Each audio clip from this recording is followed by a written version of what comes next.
10 years ago, a bank president laughed in my face and denied my dying mother's last hope.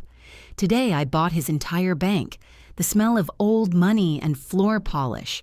That's the first thing I remember. It's a scent I'll never forget. A mixture of lemon-scented cleaner and the faint papery aroma of wealth I couldn't even imagine possessing. It was 10 years ago, but the memory is so vivid, it feels like a film I can play back behind my eyes. I was 24, wearing a suit that was 2 sizes too big, a hand-me-down from my late father that I'd had altered as best I could on a shoestring budget. The fabric was thin, the shoulders sagged, and I could feel the sweat prickling my neck under the stiff, cheap collar. Every part of me screamed that I didn't belong there in the hallowed, marble-floored halls of Sterling Crest Bank. I clutched a worn leather portfolio to my chest. It contained my entire world. A 50-page business plan, complete with market analysis, projected earnings, and a 5-year growth strategy. It was my Hail Mary, my one shot. My mom, Rosa, had just been diagnosed. The doctors used a lot of long, terrifying words. But the bottom line was simple. She needed an experimental treatment, and it wasn't covered by our insurance.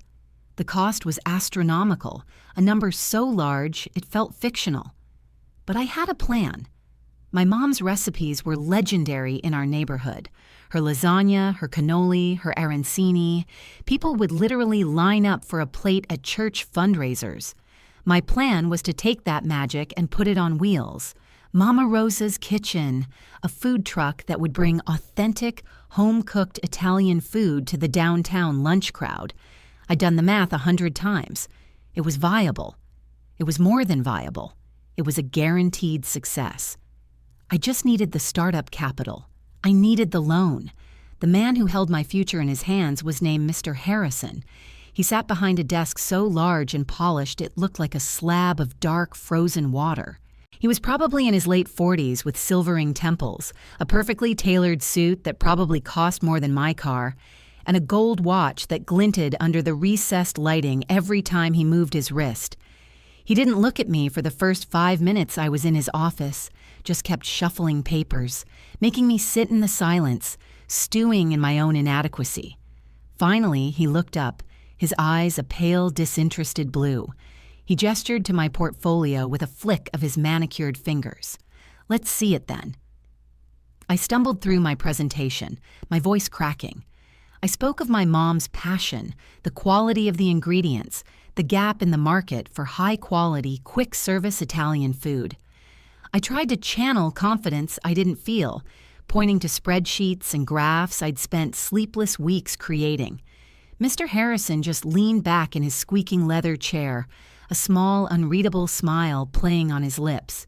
He didn't interrupt. He let me talk myself out, let me pour every ounce of my hope and desperation onto his expensive mahogany desk. When I finished, breathless and shaking slightly, he picked up my proposal. He didn't read it. He just flipped through the pages with a lazy thumb, the crisp rustle of the paper echoing the sound of my heart hammering against my ribs. He stopped on the page with my projected first-year revenue. And then it happened. It started as a small twitch at the corner of his mouth. Then a low chuckle rumbled in his chest. It wasn't a warm, friendly laugh. It was a cold, sharp, mocking sound. Mama Rosa's Kitchen, he said, the name dripping with condescension. That's very quaint. He tossed the portfolio onto the desk. It slid across the polished surface and stopped just short of the edge. Son, let me give you some free advice. A bank like this, we don't invest in hobbies. It's not a hobby, sir, I said, my voice barely a whisper. It's a solid business. The numbers are right there. I have letters of intent from 3 corporate parks for lunch service. He waved a dismissive hand. Numbers can be made to say anything. What I see is a kid in a borrowed suit with a sentimental dream about his mommy's cooking. What's your collateral? My stomach dropped. I knew this was the weak point. I don't have any property. I reached into my pocket and pulled out a small velvet box. My hands trembled as I opened it. inside was my father's old watch. It was a decent brand, but it was old. Its value was mostly sentimental. "This was my dad's," I said, my throat tight. "It's all I have." Mr. Harrison didn't even glance at it. He let out a full, unrestrained laugh this time. It was a horrible, grating sound that echoed in the cavernous office. He leaned forward, planting his elbows on the desk, his eyes glinting with something cruel. "You want Sterling Crest to front you $50,000 against a used watch and a lasagna recipe?" The smile vanished, replaced by a sneer. "Let me be frank. People like you don't get loans here. You don't have the assets, you don't have the history, and frankly, you don't have the first clue how the world really works. You're a liability. Your application is denied." The words hit me like a physical blow. I felt the air leave my lungs. I was numb. All I could hear was his laughter replaying in my head. He pushed a button on his desk intercom. "Sandra, my next appointment, please." It was a dismissal. I was nothing. A piece of dust to be swept out of his pristine office. I stood up, my legs feeling like lead, gathered my worthless proposal and my father's watch, and walked out without another word. I didn't want him to see the tears welling in my eyes. The walk home was a blur. The city sounds were muffled, the colors muted. Every step was a reminder of my failure. My mom... What was I going to tell my mom? That night, holding her frail hand in the hospital, I had to tell her the loan didn't come through. I saw the light in her eyes dim, and a piece of my soul died with it. She passed away 2 months later, and in my grief, a new feeling took root. A cold, hard, diamond-sharp resolve. I would never be that powerless, that humiliated ever again. Mr. Harrison hadn't just denied my loan. He had lit a fire in me that would burn for a decade, which brings me to today. The air conditioning in the back of the Maybach is whisper quiet. My suit is bespoke Italian silk, and it fits like a second skin. On my wrist is a Patek Philippe that costs more than the entire food truck I once begged for. We pull up to a familiar, imposing stone building, the Sterling Crest Bank headquarters. My driver, a discreet man named Arthur, opens my door. I step onto the same pavement I had shuffled away from in shame 10 years ago. The doorman, a new face but wearing the same crisp uniform, rushes to open the heavy glass door for me, his head bowed respectfully. He has no idea who I am or what I'm about to do. I walk across the same cold marble floor, breathing in that same smell of polish and old money. Only this time, it doesn't smell like someone else's wealth. It smells like mine. I take the private elevator to the top floor to the executive boardroom, and there, sitting at the head of the table, looking older, paunchier, and much, much more nervous, is Mr. Harrison. He's the bank's president now, and he's waiting for the anonymous investor who just completed a hostile takeover of his entire institution to arrive. He looks up as I enter, a flicker of confusion on his face. He doesn't recognize me. Not yet. The other board members, a collection of stony-faced men and women who looked like they were carved from the same expensive granite as the building, shifted uncomfortably in their seats. They didn't know who I was, only that the holding company I controlled, Rosa Enterprises, had systematically and ruthlessly acquired a majority stake in their institution over the past 6 months. To them, I was just a name on a piece of paper, an unseen force that had just seized control of their world. Now, the force had a face. Harrison scrambled to his feet, his chair scraping loudly against the floor. He extended a hand, a practiced plastic smile plastered on his face. "Mr. It's an honor to finally meet you. I'm David Harrison, president of Sterling Crest. We are all incredibly excited about this new chapter."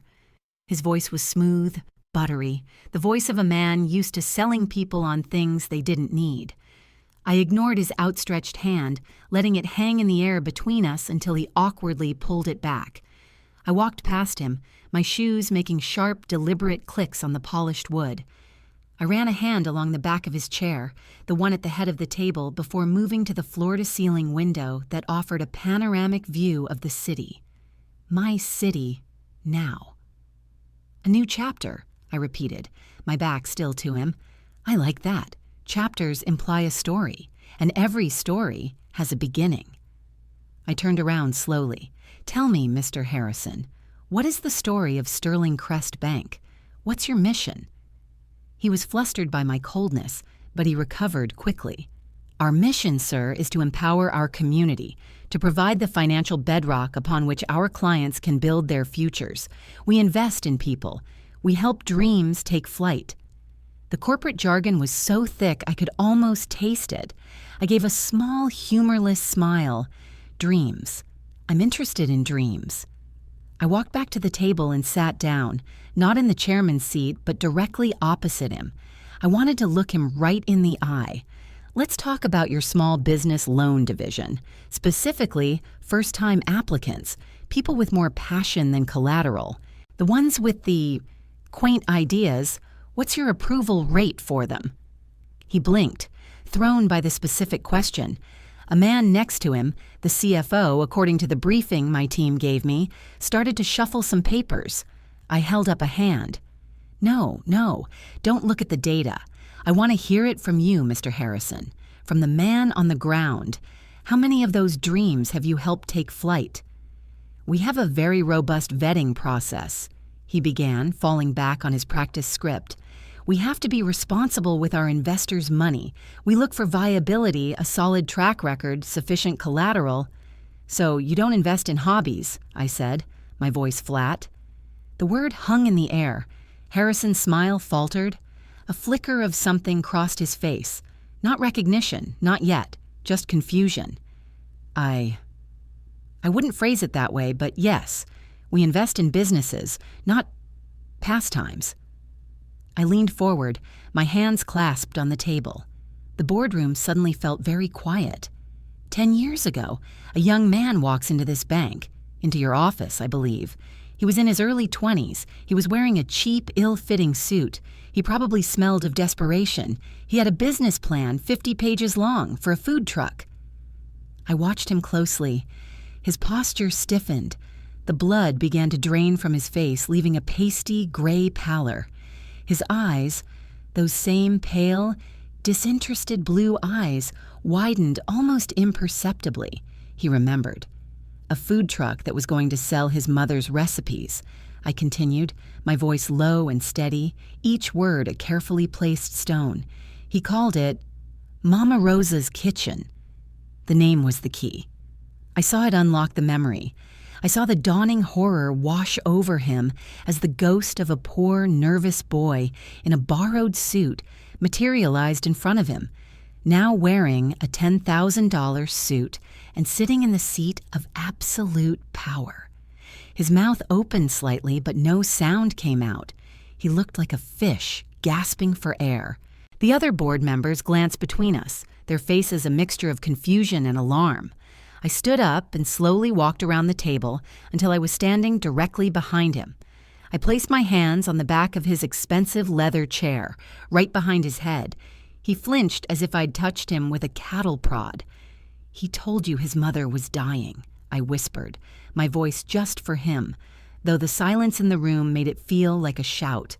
He told you it was his last chance to save her.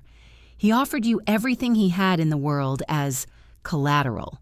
A sentimental old watch that belonged to his father. I leaned down, my lips close to his ear. And do you remember what you did, David? He was trembling now, a fine, barely controllable tremor that shook his entire body. He couldn't speak. He could only stare straight ahead at the wall, at the framed picture of the bank's founder. You laughed, I hissed. You threw his life's work on your desk and you laughed.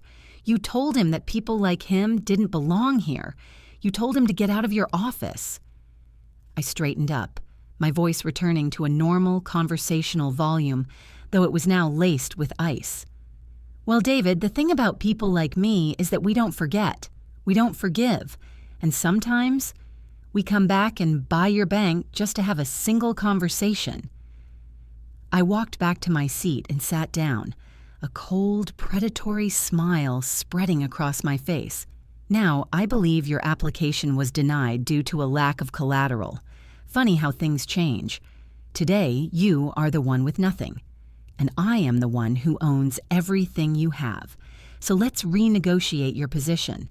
Let's start with your severance package, which is 0. I paused, letting the weight of my words crush him. "Actually, I've changed my mind. There is one thing you can do for me. Before my security team escorts you out of my building, I want you to look me in the eye and tell me you're sorry. Not for denying the loan, but for laughing." The silence in the boardroom was absolute. It was so profound you could hear the faint whir of the building's ventilation system, the distant hum of the city traffic 10 floors below. All eyes were on Harrison. The other board members were frozen, their faces pale masks of shock and disbelief. They were finally understanding that this wasn't a corporate takeover. It was a personal vendetta. They were merely spectators in a drama that had been brewing for a decade. Harrison sat rigid in his chair, his knuckles white where he gripped the arms. His breathing was shallow and ragged. He looked like a man who had just seen his entire life flash before his eyes and realized it was ending on the worst possible scene.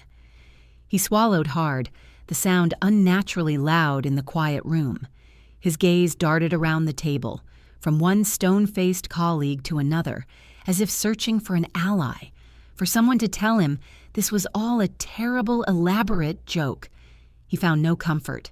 Their expressions ranged from fear to a dawning, horrified respect for the man who had orchestrated this. I don't," he stammered, his voice a hoarse croak. He couldn't finish the sentence. He couldn't even look at me.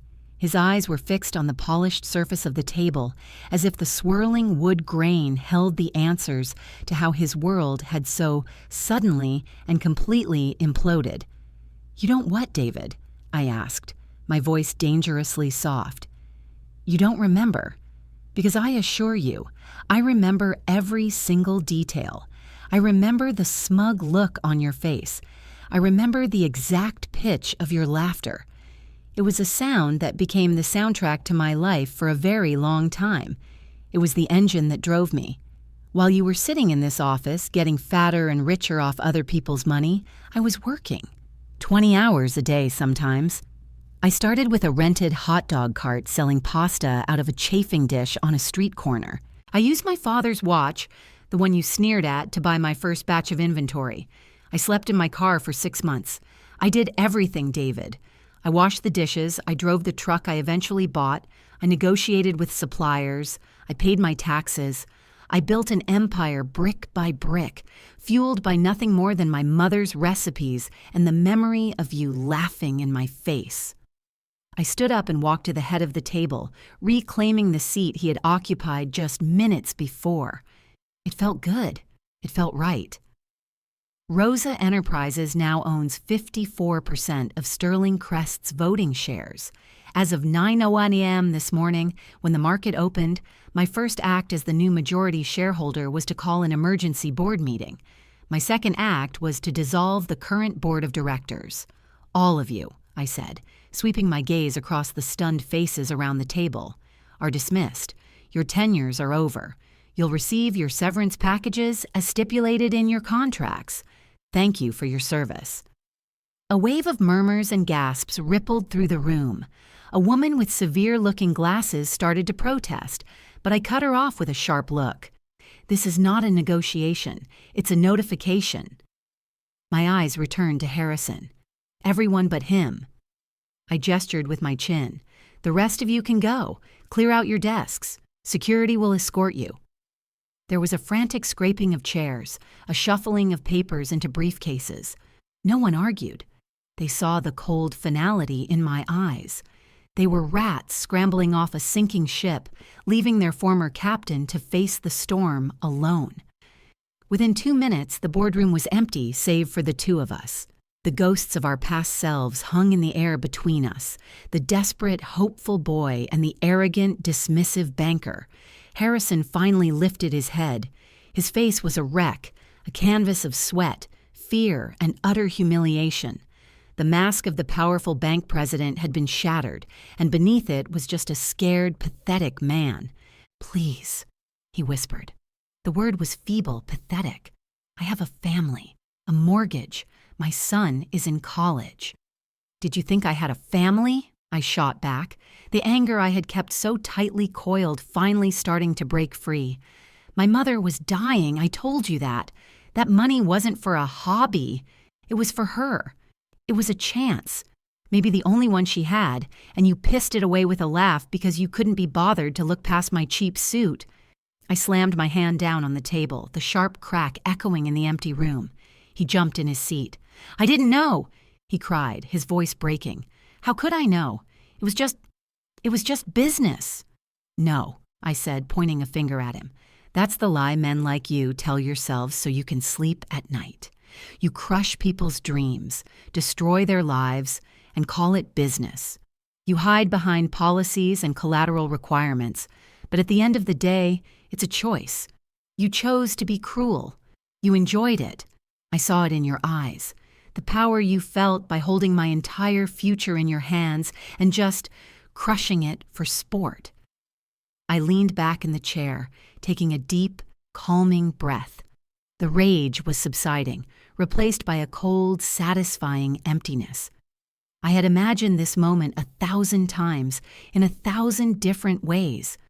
Now that it was here, it was both everything and nothing like I had expected.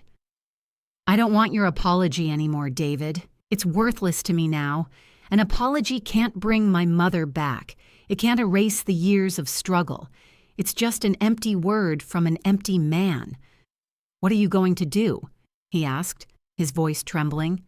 "You're fired, obviously," I said matter-of-factly. "Your assets, your stock options, your unvested bonuses tied to the bank, they're all frozen, pending an internal audit that I guarantee will be excruciatingly thorough. I'm going to find every skeleton you've hidden in this bank's closets. But that's just business." I paused, letting him absorb the full weight of his professional ruin. "Your personal ruin is another matter. You see, I did my homework. I know all about that big house in the suburbs, the one with the massive mortgage from this very bank, an adjustable rate mortgage, if I recall. I also know about the country club membership, your wife's spending habits, your son's Ivy League tuition. You're leveraged to the hilt, David. You've been living on the bank's dime for years, and the bank is now mine." He looked at me, his eyes wide with a new, dawning terror. It wasn't just about his job anymore, it was about everything. "But I'm not you," I said softly. "I'm not going to laugh while I take it all away. I'm going to give you a chance, a lifeline." I reached into my jacket and pulled out a simple one-page document and a pen, sliding them across the table towards him. "This is a contract, a job offer." He stared at it, uncomprehending. He picked it up with shaking hands. His eyes scanned the page, and the last vestiges of color drained from his face. He looked up at me, his expression one of utter, soul-crushing horror. You can't be serious." "Oh, I'm very serious," I said, a slow, grim smile spreading across my face. "It's the new entry-level position at my very first Mama Rosa's Kitchen food truck, the one parked downstairs right now. You'll be washing dishes, minimum wage, no benefits. Sign it or I'll call in every single one of your debts before you can even get home to pack a bag. Your choice, David. President or pot scrubber?" The pen lay on the polished mahogany between us, a thin line of black plastic that might as well have been a guillotine. Harrison stared at it, then at the contract, his face contorting in a silent scream of disbelief and rage. The veins on his temples pulsed. For a moment, I thought he might lunge across the table, that his pride would erupt into some final, futile act of defiance. I almost hoped he would. It would have made things cleaner, simpler, but the fight had gone out of him. He was a popped balloon, a hollowed-out shell of the titan of finance he had been just an hour ago. "This is insane," he whispered, his voice raspy. It's illegal." You can't do this." "Can I?" I leaned back in his former chair, steepling my fingers. "Let's review. I own the bank that holds the mortgage on your 6-bedroom house. I own the bank that issued the credit cards your wife maxes out every month at Neiman Marcus. I own the institution that holds the lines of credit you've used to finance your entire life of luxury. Every single financial instrument that props up your existence now belongs to me. If you refuse my generous job offer, I will instruct my legal team to call in every one of those debts simultaneously.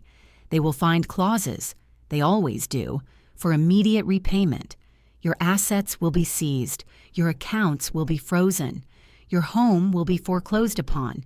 You will be bankrupt by sunset. Is any of that illegal, David? Or is it just business?" I let the words hang in the air, each one a nail in his coffin. He knew I was right. He had built his career on the ruthless application of these very same principles. He had ruined countless people using the fine print he was now trapped by.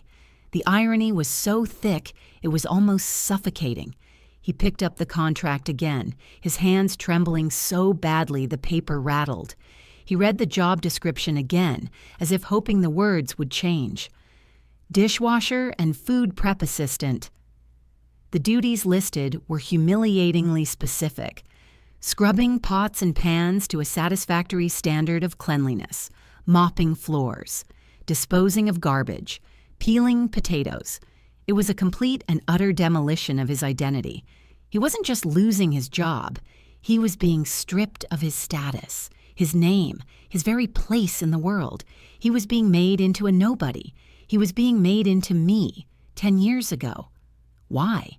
He finally choked out, looking up at me, his eyes pleading. For the first time, I saw something beyond fear in them. I saw a glimmer of genuine, desperate confusion. I understand the revenge. Firing me, ruining me. I get it. But this, why this? Because firing you is too quick, I said, my voice cold and even. Bankrupting you is just paperwork. I don't want to just beat you, David. I want you to understand. Every day for the next year, you're going to put on an apron with Mama Rosa's kitchen stitched on the front. You're going to feel the burn of hot water on your hands until they're red and raw. You're going to smell like grease and onions. You're going to serve food to people who will look right through you, who won't even see you as a person. You're going to feel what it's like to be invisible, to be powerless, to be working yourself to the bone for a wage that barely covers your bus fare. You're going to learn what real work is. And every single night, when you go home exhausted and broken to whatever miserable little apartment you can afford, I want you to remember this boardroom. I want you to remember this desk. And I want you to remember laughing. He closed his eyes. A single tear traced a path down his cheek, cutting through the sheen of sweat. It gave me no satisfaction. I felt nothing. Just a cold, hard finality. The fire that had burned in me for a decade was finally cooling, leaving behind only ashes. He reached for the pen.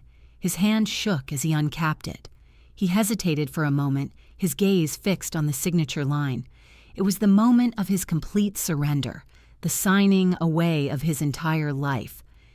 He pressed the nib to the paper. The scratching sound of the pen was the only noise in the vast, empty room. He signed his name, David Harrison, the same signature that had adorned million-dollar loan agreements, now scrawled on a contract for a minimum wage job. He pushed the paper back across the table. It was done. "Good," I said, picking up the contract and folding it neatly. "Your first shift starts in 30 minutes. Arthur, my driver, will escort you downstairs and provide you with your uniform." I pressed a button on the desk intercom. "Arthur, please come up to the boardroom." The door opened almost immediately. My driver, a large, impassive man, stepped inside. "Sir?" "This is Mr. Harrison," I said, gesturing to the broken man in the chair.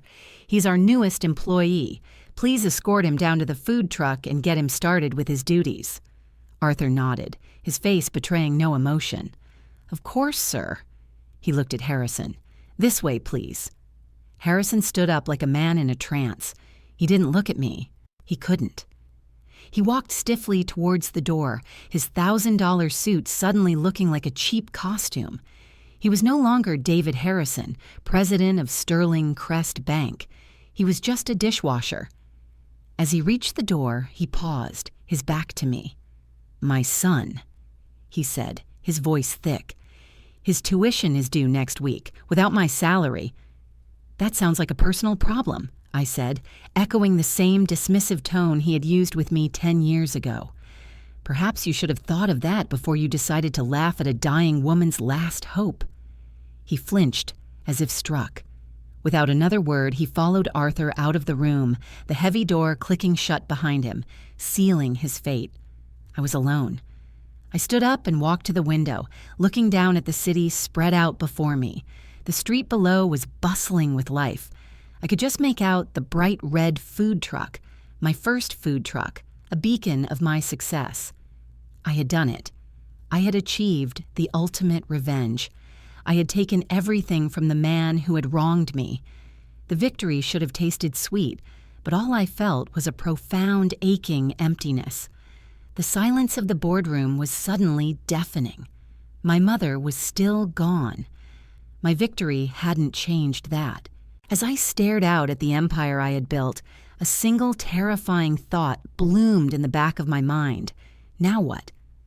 The target I had been aiming at for a decade was gone, and I suddenly had no idea where to point my life next. My phone buzzed on the desk. It was my personal assistant, Maria. I answered, my voice flat. "Yes?" "Sir, your 10 o'clock is here," she said, her voice crisp and professional. "It's the director from the St. Jude Children's Hospital. She's here to discuss the donation from the Rosa Foundation." The Rosa Foundation, the charitable wing of my company I had set up in my mother's name, dedicated to funding medical treatments for families who couldn't afford them. The reason I had been working so hard even after I'd made my first billion. "Send her in," I said, a strange feeling stirring in my chest. I ended the call and looked at Harrison's signed contract on my desk. Maybe this wasn't the end of the story. Maybe it was just the end of the beginning. The door opened and a woman in her 50s with kind eyes and a warm smile walked in. "Mr. Romano, I'm Dr. Evans. Thank you so much for seeing me. What your foundation is doing, it's miraculous. You're giving so many children a fighting chance." I shook her hand, and for the first time in 10 years, I felt a flicker of something that wasn't anger or ambition. It felt a little like hope. But as we sat down to talk, my phone buzzed again, a text message from a number I didn't recognize. I glanced down at it. My blood ran cold. It was a single sentence. "I know what you did to David Harrison. You think this is over? You have no idea." The words on the screen glowed with menace, a digital ghost at my victory feast. "I know what you did." For a split second, the polished boardroom, Dr. Evans' kind face, the entire edifice of my success, wavered, replaced by a cold, prickling fear. Who could have sent it? One of the fired board members? A Harrison loyalist? The message was anonymous, untraceable, designed to unsettle. It worked. I quickly pocketed the phone, forcing a smile for Dr. Evans. "My apologies. Please continue." We spoke for an hour about the foundation, about funding a new pediatric oncology wing, about the families whose lives would be changed. Her passion was infectious, a clean, wholesome fire, so different from the toxic one that had fueled me for a decade. Every word she said was a reminder of why I started this, of the promise I made to my mother's memory. By the time she left, my resolve had hardened. I would not let some cowardly threat derail this. This was my purpose now. The next few weeks were a strange blend of the surreal and the mundane. By day, I was a titan of industry, ruthlessly restructuring Sterling Crest from the ground up. I replaced the entire executive team with people who understood my new vision, the Mama Rosa Community Investment Initiative. We began actively seeking out and funding small local businesses, the exact kind of high-risk, high-passion ventures Harrison would have laughed out of his office. We weren't a bank anymore. We were a launch pad for dreams. I found a fierce, unexpected joy in it, in saying yes to the next generation of desperate kids in ill-fitting suits. And every afternoon at precisely 4:55 p.m., I would go down to the street. From the tinted window of my Maybach, I watched David Harrison. He had lost weight. His expensive suit had been replaced by a cheap, grease-stained uniform. His hands, once manicured, were now chapped and red. He looked tired. He looked broken.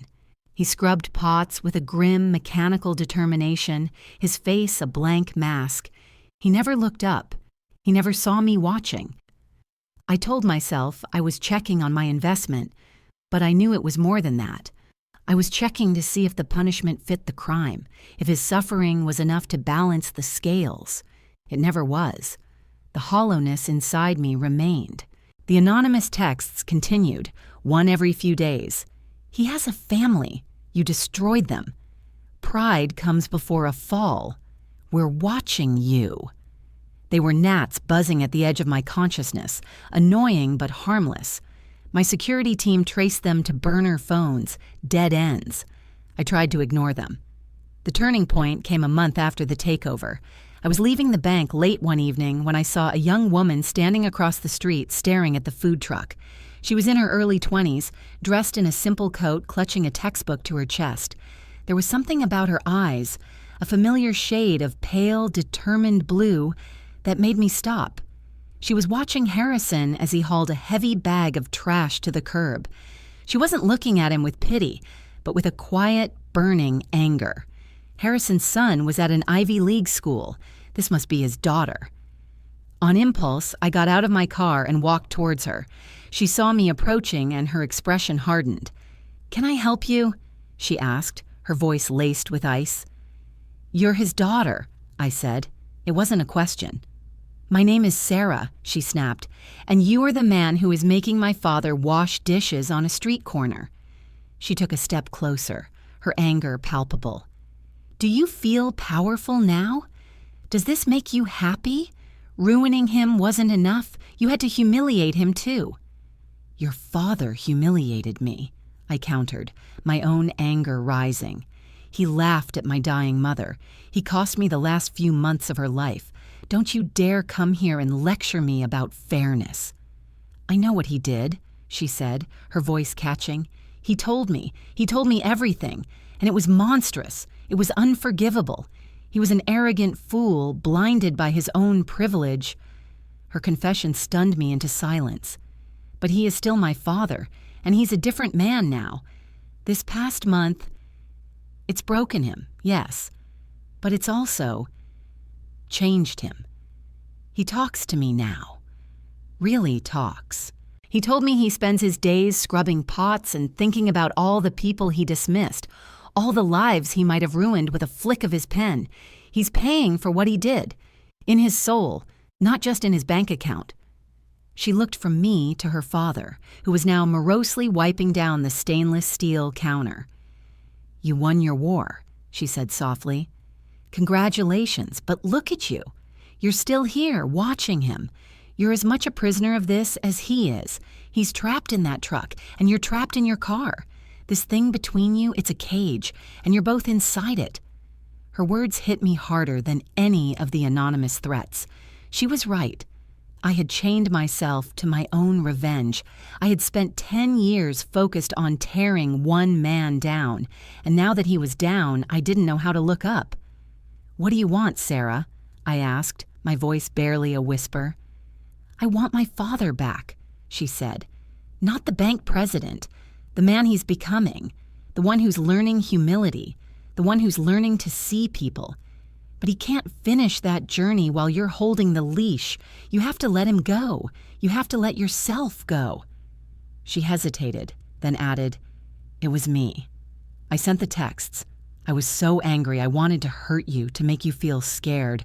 But it was just pathetic. It's not the answer. This isn't." We stood in silence for a long moment, the sounds of the city swirling around us. For the first time, I saw the situation through someone else's eyes. I saw the collateral damage. I saw a daughter who loved her father despite his flaws. And I saw myself, a man so consumed by the past he was sacrificing his future.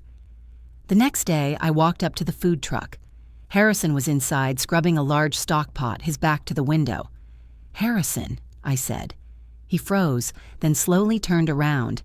His face was gaunt, his eyes hollow. He looked 100 years old. "Mr. Romano," he said, his voice flat, devoid of emotion. "Your employment is terminated," I said. He just stared at me, waiting for the other shoe to drop. "I'm calling in your debts." A flicker of the old fear crossed his face, but it was quickly replaced by a weary resignation. He nodded slowly. "I understand." "I'm calling them in," I continued, "and restructuring them. 0% interest, a 30-year term. The monthly payment will be manageable, provided you find a new line of work. Your house is safe. Your family is safe." He stared at me, uncomprehending. "Why?" "Because my mother wouldn't have wanted this," I said, and the words felt truer than anything I had said in a decade. She wouldn't have wanted her memory to be an excuse for cruelty. She believed in second chances. I reached into my pocket and pulled out a check. It was from the Rosa Foundation. "This is for your son's tuition for the rest of his degree. It's not a gift, it's a grant. The only condition is that he has to spend his summers volunteering for one of our supported charities. I want him to learn what you're just learning now." Tears welled in David Harrison's eyes, real, gulping tears of shock and relief. He wiped them away with the back of his greasy hand. I'm sorry," he whispered, and for the first time I believed him. "For your mother. For everything. I am truly sorry." "I know," I said. I turned to leave, feeling a lightness I hadn't felt in 10 years. The cage door had swung open. As I walked away, he called out, "Romano," I turned back. He stood in the window of the food truck, a dishwasher in a cheap uniform, but his eyes were clear for the first time. "Thank you." I just nodded and kept walking. I didn't need his thanks. I didn't need his suffering. I didn't need him at all anymore. My phone buzzed. It was a picture message from Dr. Evans at the hospital. It was a photo of a little girl with no hair, ringing a bell, a huge smile on her face. The caption read, "Her last round of chemo. She's in remission. Thank you, Rosa." I smiled, a real, genuine smile that reached my eyes.